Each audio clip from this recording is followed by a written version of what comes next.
Hey guys, welcome back to my channel. This is just going to be a sit down video about what you really need in your hospital bag. I suggest for babies bag. What I used a lot of nappies. I brought my own, but some people like to use the hospital nappies just because they're free. But I preferred my own. Same with baby wipes. I like the Huggies brand on baby wipes and nappies. Also, a couple of baby outfits, because normally I stayed in there longer than I should have, but that's because I had issues. But I recommend 3 or 4 main outfits for the day, because you're only in there for about 3 or 4 days, sometimes only 1 or 2 even. And then just a couple of like spare jumpsuits and singlets, just random, just in case they spit up or poop in their outfit. So yeah, baby singlets, spare jumpsuits, dummies. She didn't really like dummies that much, but you can bring it. I also brought about 3 baby blankets. Now, depending on the year, you'd want either summer, flannelette, or like fluffy winter ones, but for us it's winter, so I grabbed a couple of winter ones. Next I suggest travel size. You can buy them in like a gift pack, but the travel size baby lotion, baby wash, baby shampoo and powder. It's a lot easier than bringing like giant bottles, full-size bottles. And Sudocreme, it's not necessary, but I definitely used it. And I think that's it for baby. Some people suggest breast pumps and breastfeeding pillows and all of that kind of stuff. But for me, I never used that. I ended up just putting it in the car because it's just taking up so much room in the hospital. But yeah, so that's it for baby. What I suggest for mum is a going out outfit for going home in, or photos, because some people like to have family photos at the hospital.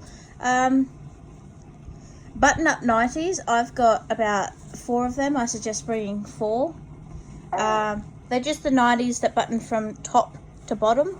They're just so much easier just to unbutton a couple buttons and breastfeed, rather than having to lift up a whole nightie, because depending on how much damage the baby's done to your downstairs, you most likely not want to wear pants and shirts.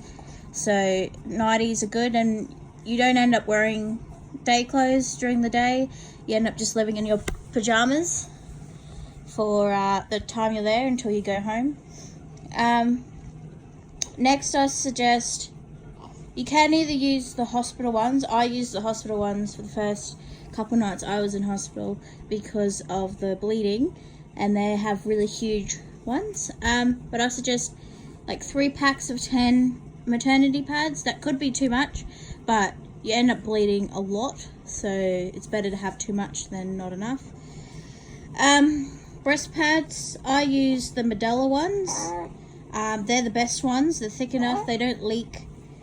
The next one I do suggest, because most people will agree, the hospital pillows are so uncomfortable. I brought my own boomerang pillow. And yeah, I do suggest bringing your own pillow. You can bring your own blanket as well. That's another thing. But that's up to you. I didn't end up using my own blanket, but it is a suggestion. Snacks. Bring snacks, because you only get hospital food and it's quite shit. I had packets of chips and chocolate and just little sweets, because that's not super healthy, but you need some treats. You've just gone through a traumatic thing, and it definitely does help. Another thing I didn't use, but you could have, is like get yourself like a colouring book and a couple of colouring pencils, just for the boredom, because you do sit in your room doing nothing. for at least a couple of days. So, and you only got TV sometimes, so it's good to have a colouring book or a magazine or something like that to entertain yourself. Next is a camera, just to record either your birthing experience, just take random family photos, random photos, like their first baths and stuff. Next, I do suggest, I lived in them, same as my PJs, slippers, and the ones, not the Ugg boots, slip-ons. Yeah, you want slip-on slippers. Even though that sounds stupid, but we have different names in Australia. We don't call them Ugg boots, we just call them slippers. But the thong type winter shoes, I should say.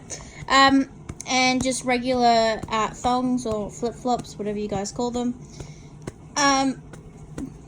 Just for when you go home, because you don't want to be wearing high heels and sandals and other stuff. You just want some basic thongs.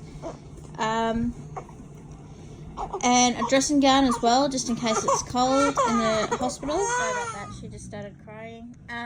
Another thing I do suggest is headphones, just in case you'd like to listen to music. I also suggest pawpaw or chapstick, just because your lips can get a bit dry. I got this paste called lanolin paste. It's in like a purple box. It's for chapped nipples and bleeding nipples. I really suggest that. That really helps me with the pain and that. Another thing that is good, not necessary, but bio oil or like really thick moisturizer, just to help with any stretch marks you might have. It just helps with fading them if you get started. If you do that as soon as you've given birth, sort of thing, and you have a shower, and after you have a shower, you put it on. I found that it really does help. I still put it on twice a day, so I really suggest doing that. Another thing, obviously, is toiletries. It's better to get travel size, obviously, because full size stuff just takes up too much room. But shampoo, do suggest shampoo and conditioner, just because you do feel gross with, like, after blood and everything, and you just feel gross.